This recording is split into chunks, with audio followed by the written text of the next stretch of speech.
You know, I'm not looking forward to this one. I know I've seen Danny D'Artis's work before, but every time I see it, it gets me upset. It makes me irrationally angry to see this man that I'm sure speaks perfect English, speaks absolutely perfect English, better than me, and yet pretends like he doesn't for magical effect. In this case, we're going to be taking a look at his act that he put on Penn and Teller's Fool Us. Again, I have to introduce this video by saying that I will be doing a commentary based on my years of virginity and 24 years specifically of doing magic tricks. If you want to watch the original video, I'm going to link it in the description section below. Joined by entertainment legend and Harrah's Las Vegas headliner, Donny Osmond, here's some fantastic magic from Danny D'Artis. Wow. Danny, Okay, how are you, my friend? nice to meet you. Great to be here. Great to be here. Thank Before you very, get started, okay, Yes? if you don't mind, I got to make sure this is not a trick deck. Okay? Do anything you want. It's normal? It's a normal deck. I fool you? Okay, I can I'm leave. full.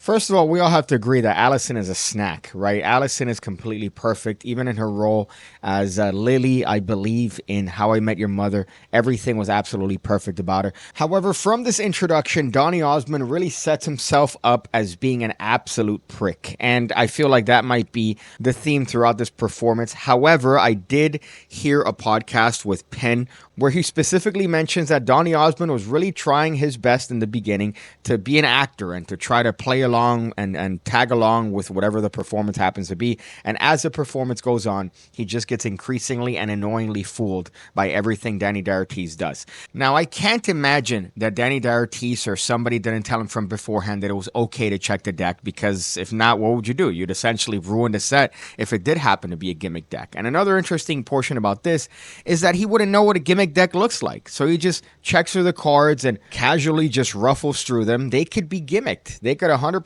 be gimmicked and he wouldn't be the wiser. So I just found this part to be completely retarded. Listen me, I understand from Spain, my English is very bad, but I try, my magic will be better. I try. Because if I tell you, for example, tell me stop. Stop. How many cards? 1, 2, 3, or 4? 4. 4 cards. And now for the magic. I do nothing. I deal cards and you tell me stop. Stop. Are you sure? Yeah. Okay. Can you count with your finger how many cards? Not on the deck, on the table. 1, 2, 3, 4, 5, 6, 7, 8, 9, 10. I don't know how. But if here is 10 cards, these 4 cards exactly. 1 10, another 10, another 10, another 10. Look at the face. It's not possible. Now, this has since been a classic Danny D'Artis trick and a perfect example of his work in action. He relies a lot on psychological forces. He relies a lot on timing-based methods, but you see with his attitude, they hit 100% of the time. As you could see, there's a couple times where Allison said stop sooner. And as a matter of fact, Donny Osmond said stop sooner, and he still carries on with what he needs to do, which is to force those 10s and also to force the number 10. And he does it excellently here with Allison, where she hesitates slightly and he still manages to get those 10 cards exactly on the table. And you see there, he manages to secure a break perfectly because he's doing it under the logical action of telling her to count the cards. A lot of his work takes place on the offbeat, which is the ending of the first effect and the beginning of the new one. That little area is where he puts in the majority of his work, whether that's getting a break, whether that's switching a card. As a matter of fact, you're going to see here in a moment, he does a top change for those 4 cards for a different set. Tell me stop very fast. Stop. This is very, very, very fast. Very. It's your life. I don't care because I don't know what I do. But now it's not 10 cards. Can you count with your finger? 1, 2, 3, 4, 5, 6, 7.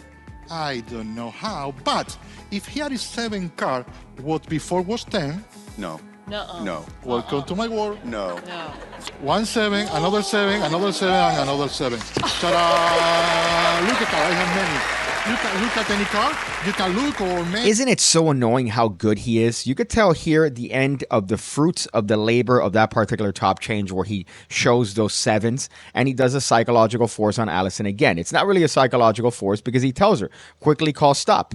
And of course, she's going to do that and quickly call stop exactly where he needs to, which is with 7 cards. Now, by this point, the effect's already over and done with. He already has the 7s on the table and everything's good to go. However, pay attention to what happens after after he reveals the sevens on the table, he immediately on the offbeat goes to force a card on Allison and potentially force a card on Teller. And later on, he's going to be able to call back on these cards and say, you're just thinking of cards. You guys just have cards in your mind. And technically it's true because they saw a card in the deck. Now, the force that he uses is not really a force. He literally shows them different cards, and that's pretty much it. Here he goes into one with Allison, and here he's going to go into one with Teller. And again, this is all taking place on the reaction. For anything you want, you have one, you can make any card you want. Okay. Not the card you see, any card you want. Okay. Tell me one. Three of hearts. But any card, really, any I card. did. Three of hearts. Three of Okay, hearts. now I like to improvise. You will tell me stop. I hope you understand my English. You will tell me stop, and the three of hearts appear. Okay. Stop. My English is very bad. Oh, I see. No, tell me stop. But you know what? I listen you. But the trick is no, you tell me stop and the three appear. I see. The trick is the three appear on the box. You need to see. You need to see. This is freaking me out. Another ploy that he likes to use is this concept of rushing the participant without seeming like he's rushing them. Allison at this point has been shown the three of hearts, and he makes it seem like it really doesn't matter. However, he doesn't give her the opportunity to actually change her mind because he moves on from that point when he says, or anything, you could change your mind, and he moves on to what is next, and therefore not giving her an opportunity to change her mind. And you could see the load there brilliantly as he covers it by pretending that he doesn't speak English well and going, oh, my English not good. Bullshit. I know this guy could write an entire dissertation with absolutely no grammatical and or spelling issues. He's just pretending for the sake of misdirection. And here it works brilliantly because he managed to load that card seemingly without anybody else noticing. And honestly, that's the entirety of his work. His work is based on the exact things that you've just seen right now, which is timing-based psychological forces, working on the offbeat, pretending like he doesn't care, and using those techniques as misdirection in order to facilitate the other effects in his set. He does this with his any card, any number, and he does this, as you're going to see, with his other effects in this very act. Tell me another card, or look at one, or anything. You have one? Any card. Two of clubs. Two of clubs. I forget one card in the box. Sorry. I forget one card in the box. Sorry. No way! Yes, it's my life. Come here. Now, Here is where I think he wins over Donny Osmond using this particular psychological force technique. Now you notice that again, he's spreading the cards, but he's not really giving him an option to think about other ones. It may seem chaotic and disorganized, but he comes from the school of Leonard Green. He also comes from the school of Tamaris, Juan Tamaris from Spain, which is his, I would say, most influential master. But you see, Danny D'Artis is very, very effective at the concept of controlled chaos, where everything seems like it doesn't matter, but it really, really does. Penn, can you tell me any card you want? Sure. This one. Which one? Eight of hearts. But this ace of? Eight. Eight of heart. This one. I know. Sorry. No. Not with the eight of heart. Not with the eight of heart. Because this is another trick. Or maybe yes. Maybe yes. We use the eight. Listen me. This throwaway trick perfectly exemplifies Danny D'Artis' most used technique, I think, which is mishearing, pretending like he doesn't understand. And as you can see, he does this with the 8 and the ace of hearts, and that gives him an opportunity to locate other cards. He uses that little space where he's able to squeeze in from that confusion where he asks him to name a card and he mishears him and goes, I'm sorry, ace 8, what, which one? And that, by that point, you're already done. You're already gone because he's already set up what he needs to for the following trick. Can you no choose a card? Can you point any of them? Any of them? Who you want? You? Yeah. Unbelievable. Listen me. We don't use this card, okay? I show you the card like so, completely very, very open.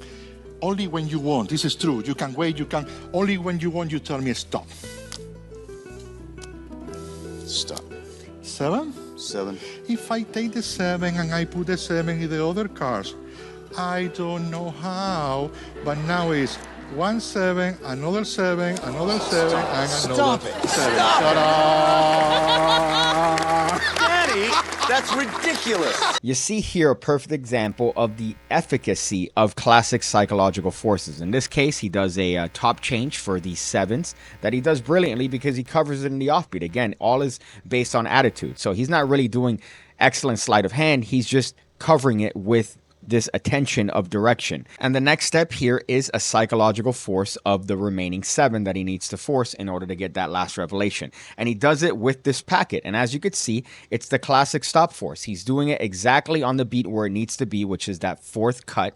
And he nails it perfectly because of his mastery of timing, because of his mastery of audience management. He's doing it slow, and he knows that he's going to call stop at that point because, well, honestly, people don't like silence. People don't like to hear nothing. It makes it seem like an eternity has passed when really no time has passed at all. I love one trick, and the trick is this is any kind of number.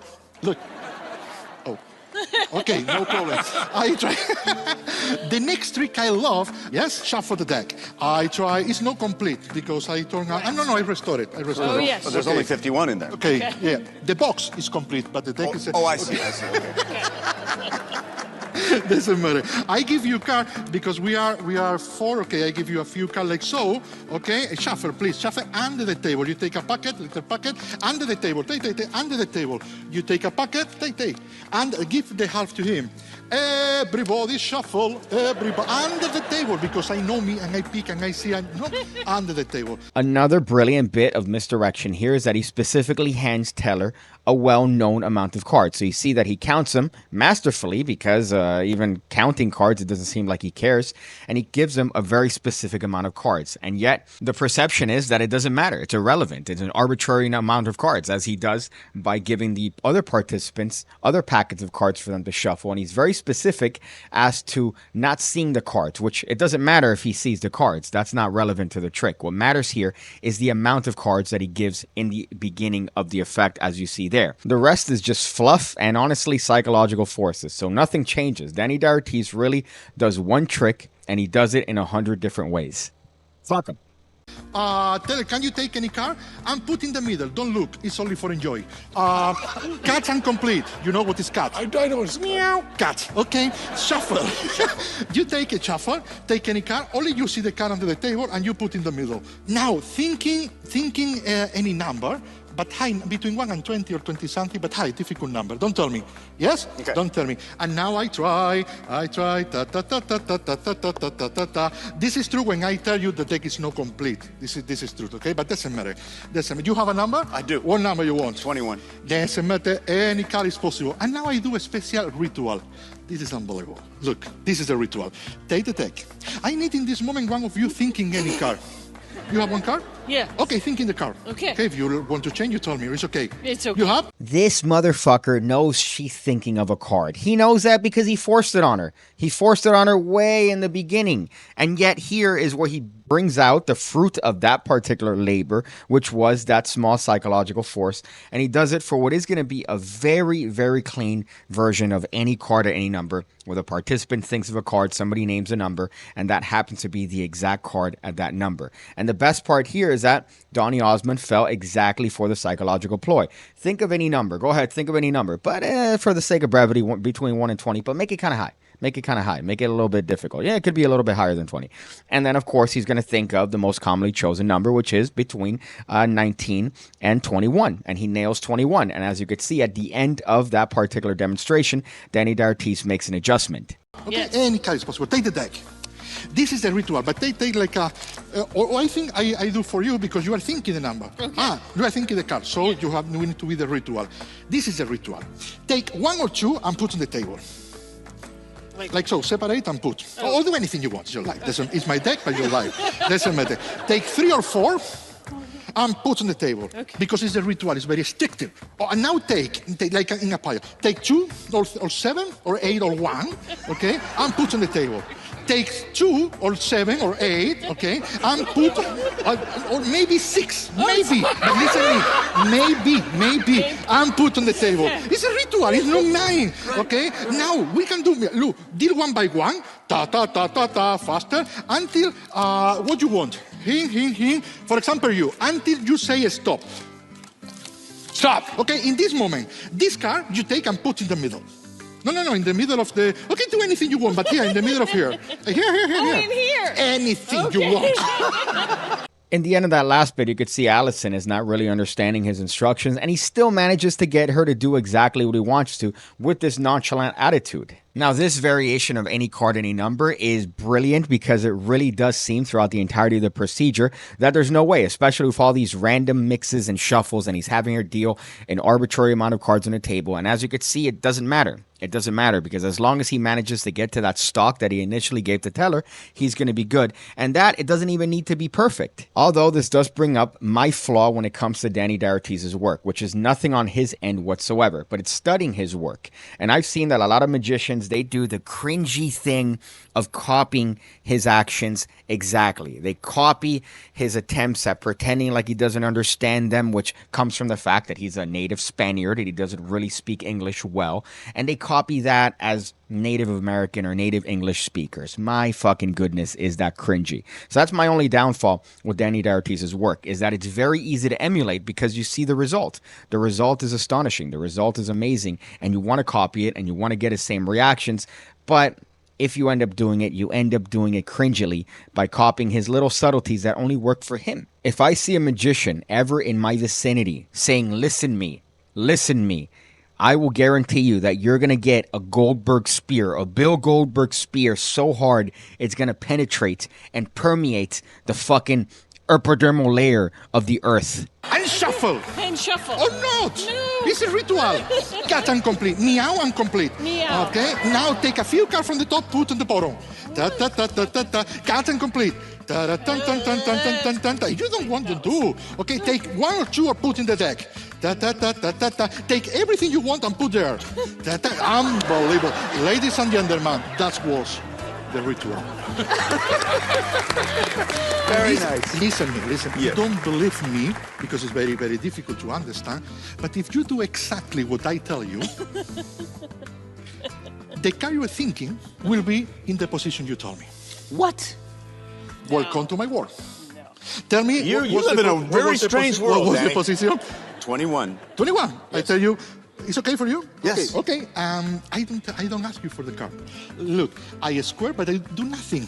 I count until this is your shuffle. This is what you do. This is your life in these 5 minutes, right? That's okay. very 21. accurate. 21. 21. Are you sure? I am positive. It's okay. Okay. 21. Okay. 21. Okay. All right. Were you trying to change my mind? I don't care. 1, 2, 3, 4, 5, 6, 7, 8, 9, 10, 11, 12, 13, 14, 15, 16, 17, 18, 19, 20, 21. Tell me for first time what card you want. Jack of I hearts. tell you any card is possible, but this is true. Jack of? Hearts. Jack of hearts. I don't know how. Thank you very much. Shut up. I'm freaking out right now. Give me a card. Thank you very much, guys.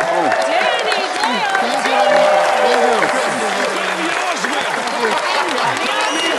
It was amazing. Oh my goodness. Here is where everything comes together. Everything gets with a nice little neat bow on top of it because you could see that he gets exactly the card where he needs it with the seeming chaos of Allison shuffling and cutting the cards, but really it doesn't matter because that card is there all the while.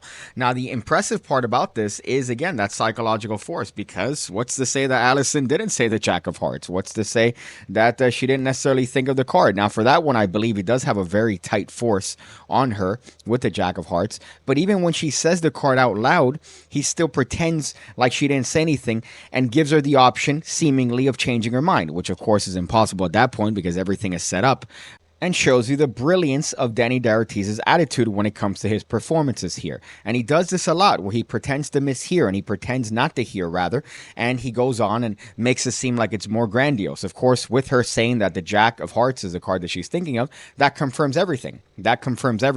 And now he pretends, oh, Jack of Hearts? Great, that works perfectly. Same thing with Donny Osmond. You could see when reiterating the number he's thinking of, which is 21, he makes it seem like that number came up at that spot, came up at that precise moment, and it was washed away when he first asked for it earlier on in the effect. My favorite thing when this version of any card, any number came out was people wanting to know the method and people wanting to know how he performs it.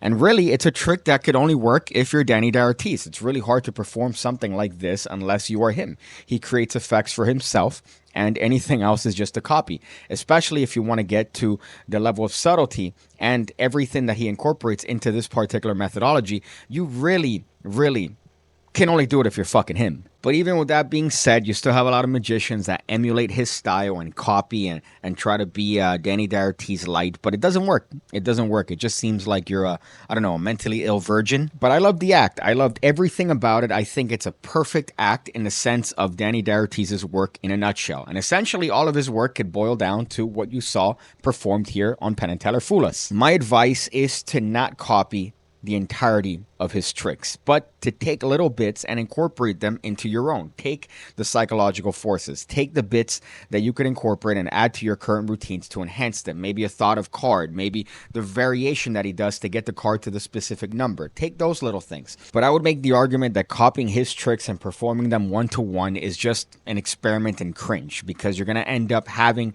to copy some things that can't be passed on to other people, like his accent, like his lack of understanding of English, which maybe you can if you're a non-native English speaker or a non-speaker of the language that you perform in, but still, it comes off as cringy. It's better just to take little bits and incorporate it into your own stuff. If not, what you can do is you could just check out the PigCake Magic Academy, the home of 1,500 videos going over card stuff, coin stuff, everything you need to become the best magician you could possibly be. Offer the low, low price of a single White Claw a month, which is $5. $5 a month, and you get access to all those videos, and I'm always uploading new content. Go ahead and check it out. I wonder how Danny Doherty gets his influence and gets inspiration for his tricks. Obviously, he's a big student of Leonard Green. He's a even bigger student of Juan Tamariz and the Spaniard School of Magic. But I remember passing by him in one of these magic conventions, and he just reeked of weed. The guy smelled like a fucking dispensary. So if you ever want to know how you could come up with some tricks, just, I don't know, fucking smoke pot. I see you again, when I see you again, when I see you again. When I see you again, when I see you again, when I see you again, when I see you again, when I see you again.